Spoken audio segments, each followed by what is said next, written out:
Hello student, आज हमारी हिंदी साहित्य काव्य भाग की क्लास नंबर 2 है। EMRS TGT हिंदी के सिलेबस के अनुसार हम गद्य खंड है वो कर चुके हैं। गद्य साहित्य बिल्कुल हमारा PYQ के साथ कंप्लीट हो चुका है। NVS और KVS का जो सिलेबस आया है वो बिल्कुल EMRS TGT हिंदी के सिलेबस के जैसा ही है।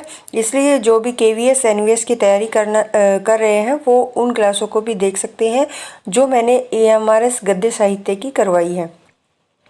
अभी हमारा जो काव्य भाग है वो चला हुआ है क्योंकि सिलेबस सभी का हमारा क्या है, सेम है। और हिंदी लिटरेचर तो चाहे आप TGT हो या PGT सभी में हमारा एक जैसा ही होता है। और चाहे आप HTET की तैयारी कर रहे हो तो इन क्लासों को देख सकते हैं, आपके लिए बराबर क्या है, फ़ायदे वाली क्लासें होंगी। और हिंदी साहित्य के लिए आपको बिल्कुल भी घबराने की आवश्यकता नहीं है। हिंदी साहित्य का जो सिलेबस है जो मैंने इस PDF में करवा रखा है वो आपके लिए काफ़ी है। अगर आप इसको अच्छे से करते हैं तो 95% जो सिलेबस है वो उसको आप कवर कर सकते हैं। बाकी आपकी मर्जी है, इच्छा है, आप स्वतंत्र हैं, कुछ भी कहीं से भी कर सकते हैं। क्योंकि मैंने बहुत ही ज़्यादा मेहनत करके इस PDF को तैयार किया है। ये हमारे सरस्वती पांडे, रामचंद्र शुक्ल, लगा लो YCT की जो बुक आती है उन सभी का क्या है, निचोड़ है ये नोट्स हमारे। क्योंकि हम ज़्यादा मैटर पढ़ नहीं पाते हैं, फिर सिलेक्शन में हमें दिक्कत होती है। इसलिए कम मैटर को आप बार बार पढ़ेंगे तो आपका सिलेक्शन क्या है, आसानी से हो जाएगा। इसलिए आप इन क्लासों के साथ जुड़कर अपनी तैयारी को कर सकते हैं। चलिए फिर करते हैं हमारी क्लास को शुरू। और अगर आपको ये PDF चाहिए तो इसके लिए आपको डिस्क्रिप्शन में टेलीग्राम का लिंक मिल जाएगा, वहाँ पर आप मुझे मैसेज करके नाम मात्र का शुल्क देकर आप इसे प्राप्त कर सकते हैं। चलिए फिर पढ़ते हैं हमारा जो अगला टॉपिक है। देखिए, पिछली क्लास में हमने काव्य भाग में हिंदी साहित्य का इतिहास कर लिया था। आज हम काल विभाजन और नामकरण के बारे में पढ़ेंगे इस क्लास में।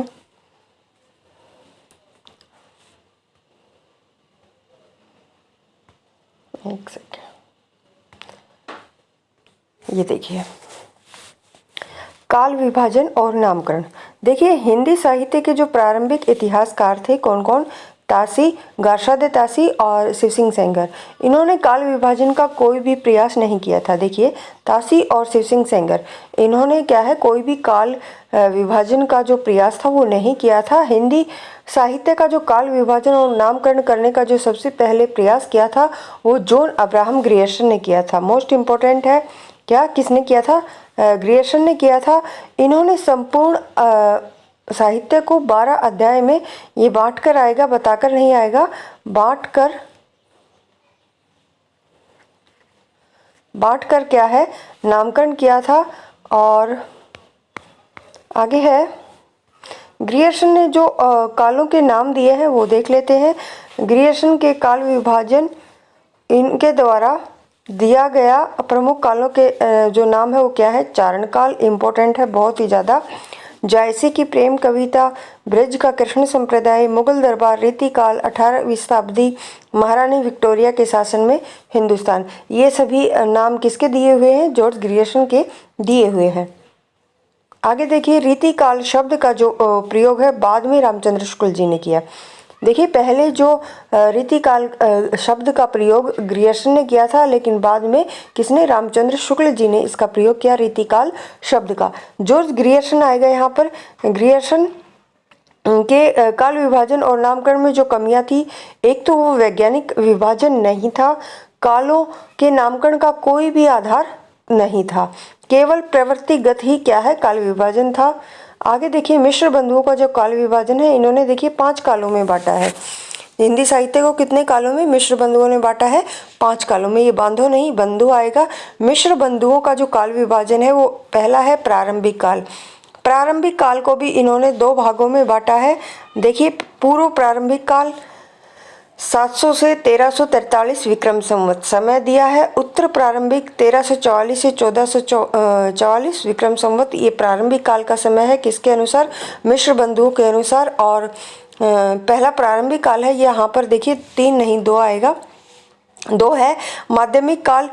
माध्यमिक काल को भी दो भागों में बांटा, पूर्व माध्यमिक काल और प्रौढ़ माध्यमिक काल।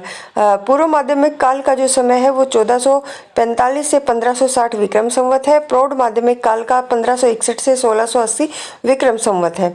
आगे है, ये आएगा हमारा नंबर 3 पे अलंकृत काल।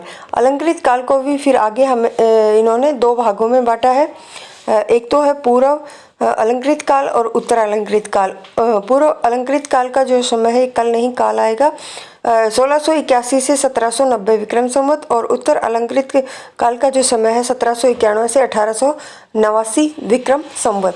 आगे है चौथा हमारा परिवर्तन काल 1890 से 1924, और पांचवा है वर्तमान काल 1926 से विक्रम संवत से अब तक। आगे है जो मिश्र बंधुओं का काल विभाजन था उसका वो भी स्पष्ट नहीं था। इनका काल विभाजन का कोई स्पष्ट आधार नहीं था। आगे पढ़ते हैं हम रामचंद्र शुक्ल जी का काल विभाजन, जो मोस्ट इम्पोर्टेंट है। इन्होंने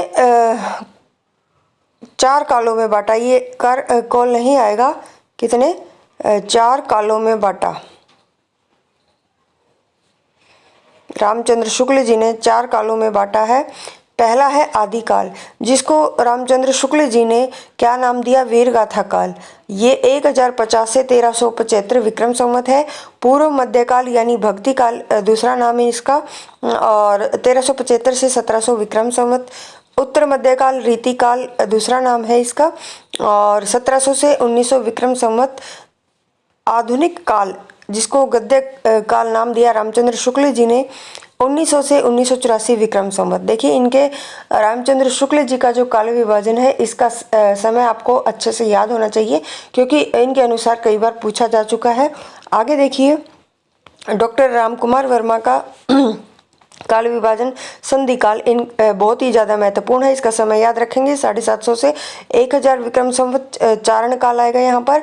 1000 से 1375 विक्रम संवत। आगे है भक्ति काल 1375 से 1700 विक्रम संवत। रीति काल है 1700 से 1900 विक्रम संवत। आधुनिक काल 1900 विक्रम संवत से अब तक। हजारी प्रसाद द्विवेदी का काल विभाजन देखते हैं। आदिकाल हजारी प्रसाद द्विवेदी के अनुसार 1000 ईस्वी और 1400 ईस्वी तक। देखिए ईस्वी और विक्रम संवत अच्छे से याद रखेंगे। भक्ति काल इसी का दूसरा नाम है पूर्व मध्यकाल 1400 से 1600 ईस्वी, और रीतिकाल उत्तर मध्यकाल 1600 से 1800 ईस्वी। आधुनिक काल 1800 से 1952 ईस्वी। किसके, हजारी प्रसाद द्विवेदी के अनुसार है। डॉक्टर नगेंद्र का काल विभाजन देखते हैं। आदिकाल 650 से 1350, और भक्ति काल है 1350 से 1650। रीति काल है 1650 से 1850 ईस्वी। ईस्वी है देखिए ये। आधुनिक काल 1850 ईस्वी से आज तक। अब पुनर्जागरण काल भारतेंदु युग जिसे हम कहते हैं, इसका समय है 1857 से 1900। देखिए ये आधुनिक काल है, इसी के अंदर आते हैं हमारे कौन से, ये 1850 से आज तक जो है आधुनिक काल है। और इसमें देखिए पुनर्जागरण काल यानी भारतेंदु युग 1857 से 1900 ईस्वी। जागरण सुधार काल द्विवेदी युग का दूसरा नाम है। देखिए पुनर्जागरण तो भारतेंदु युग, जागरण सुधार काल द्विवेदी युग 1900 से 1918 ईस्वी। छायावाद 1918 से 1938 ईस्वी, और छायावादोत्तर काल 1938 से अब तक। ये सभी हमें पढ़ने हैं। अब शुरू होते हैं हमारे जो हिंदी साहित्य का इतिहास है उसके PYQ। देखिए हम टॉपिक कंप्लीट कर चुके हैं। अभी PYQ जो यूथ कंपटीशन टाइम की बुक है उसके सारे जो हमारे प्रश्न हैं उनको यहाँ पर 1 लाइनर के रूप में लिखा गया है। तो इसको हम अगली क्लास में करेंगे। अगर क्लास आपको पसंद आती है तो चैनल को शेयर और सब्सक्राइब आप ज़रूर करें। धन्यवाद।